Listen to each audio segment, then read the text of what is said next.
guys, welcome back to my channel. I'm Jennifer and today I am telling you about my study tips. I mentioned earlier at the beginning of the semester that I would be making this video, but I never did because I got too caught up in actually studying myself. And even though the semester is already over for most college students or high school students and younger students are about to go on Christmas break, I'm still going to tell you about my studying tips. And some of these are pretty obvious, like number one is do not procrastinate. I am awful at this and it's definitely easier said than done, but if you know you have an assignment or a test coming up, it is so much easier to just do smaller bits here and there every day versus trying to cram or do it all in one day. Not only does this lighten up your load, but it makes you less stressed. Number two is break down assignments or studying into smaller pieces. Again, like I said, instead of just trying to study all in one day or do a paper all in one day, if you have a paper due 3 weeks from now, on the first day, make your title page. On the second day, decide what you want your paper to be. On the third day, do some research. On the fourth day, do your introduction. On the fifth day, the body. Sixth day, the ending. Seventh day, your reference list. If you break it down into smaller bits and pieces each day, one, it's not as difficult to do, and again, it relieves you of more stress. Number three is flashcards. If you can be tested over something, you can make a flashcard over this. I am a science major. I'm going into healthcare, so it might be easier for me to make flashcards on something than, say, somebody who is studying literature or other things that might have more complex concepts than something that's more straightforward. But again, if a question can be made out of something, you can make flashcards out of it, and flashcards will help you remember stuff if you actually write them down and make them yourself. Number five is write down things. Write down what you plan on studying that day. When you are studying, if you're making flashcards, instead of just saying, the answers to your flashcards in your head, have a junk journal and just write down the answers. If you have an open-ended test, like a practical, this will help you with not only spelling, but it is scientifically proven that writing down stuff helps you remember things. Number four is when you're studying, do 30 to 45 increments of studying and then take 10-minute breaks. This is so your brain doesn't get fatigued. Think of your brain as a muscle. After you use it for so long, you're just going to get tired. You need to give yourself breaks. So after 30 or 45 minutes of writing or studying, take a break, stretch, go get a drink of water, go to the bathroom, go on a little 10-minute walk.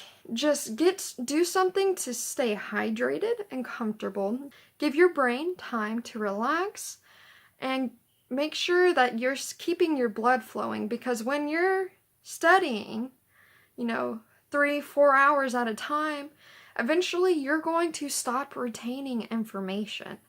And it's just going in one ear and out the other, or you're reading it but you're not really fully processing it. So taking 10-minute breaks is really helpful to keep yourself awake and mentally active. 6 is stay hydrated. Again, with the breaks. If you're dehydrated, if you're not well rested, you aren't going to be retaining the information as well. You need to keep yourself healthy and active while you are studying. It just helps you retain the information better. Number 7 still kind of goes with number 1, but plan ahead. Again, if you have a routine or some way to break down a major assignment into smaller tasks, it will make doing the assignment or studying much easier. If you are trying to cram for a test a day before or 2 days before, or if you're trying to write your paper all at once before the day before the paper is due, your work isn't going to be as good as it could be. You could easily miss questions on a test that you could have gotten right if you gave yourself time to study or do your paper. So what I do, because I am a nursing student for anatomy, since I just finished Anatomy 1 and I'll be taking Anatomy 2, I buy those note cards at Walmart. I cut them in half. If I need to be labeling models or anything like that, I print out pictures on them, and I do 1, 2, 3, 4, like labeling certain areas I need to know, and then on the other side I write those answers down. Or if I need to know a particular neurotransmitter that activates muscles, that's my question: what neurotransmitter activates muscles? And on the other side it will have the answer. And when I'm studying, I have a junk journal and I use blue pen every time, and I just write down my answers as I'm going through my cards. It helps you retain information and it helps you get spelling correct.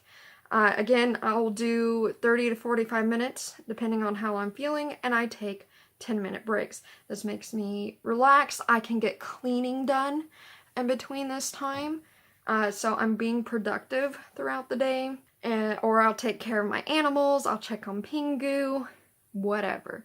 Don't read, don't watch TV, just let your brain completely relax. Everybody learns differently, and this isn't going to work for everybody. You gotta take the time and not procrastinate to figure out what works for you.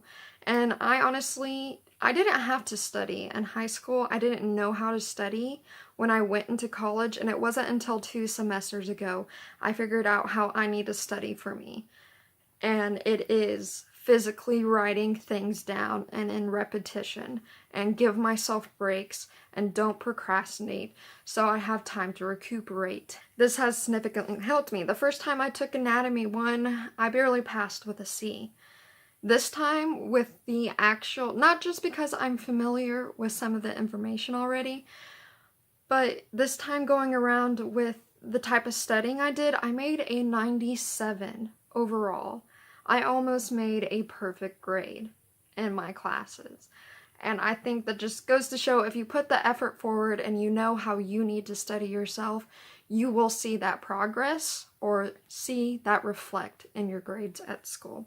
And this can work for high schoolers, college students, whatever. And it can work for almost any subject you are studying. If a question can be asked about it, you can make a flashcard about it. So yeah, again, I'm no expert. I'm just saying what works for me, and it might work for you, for other college students. So thanks so much for watching, and I'll see you again next time. Bye.